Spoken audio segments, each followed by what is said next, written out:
एक छोटा सा विलेज था। उस विलेज में एक बहुत होशियार कुत्ता रहता था।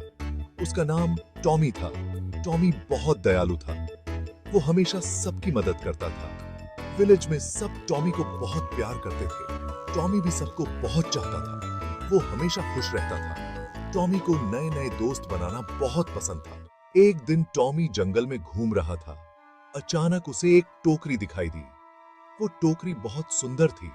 टॉमी ने टोकरी को सूंघा। उसे टोकरी से एक अजीब सी खुशबू आई। टॉमी ने टोकरी को ध्यान से देखा। उसे टोकरी पर कुछ लिखा दिखाई दिया। लिखा था, इस टोकरी में खाना डालो, 3 मन्नतें मांगो।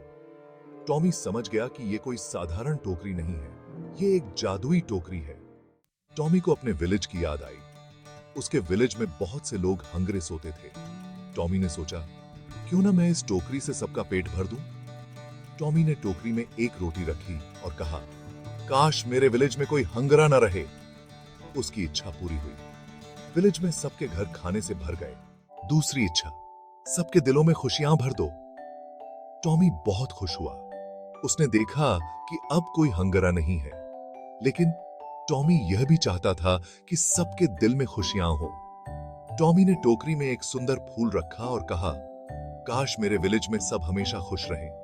उसकी यह इच्छा भी पूरी हो गई। विलेज में सबके चेहरे खिल उठे। तीसरी इच्छा, जादुई पावर्स। टॉमी ने सोचा कि अब एक ही इच्छा बाकी है। उसने सोचा कि क्यों ना वो ये इच्छा जानवरों के लिए मांगे। टॉमी को जानवरों से बहुत प्यार था। टॉमी ने टोकरी में थोड़ा पानी डाला और कहा, काश सभी जानवरों को जादुई शक्तियां मिल जाए। उसकी ये इच्छा भी पूरी हो गई। अब सभी जानवर एक दूसरे से बात कर सकते थे। टॉमी की समझदारी और उदारता से पूरा विलेज खुशहाल हो गया। टॉमी ने हमें सिखाया कि हमें हमेशा दूसरों की मदद करनी चाहिए। सच्ची खुशी दूसरों को खुश करने में ही है। अगर हमारे पास कोई खास चीज है, तो हमें उसका उपयोग दूसरों की भलाई के लिए करना चाहिए।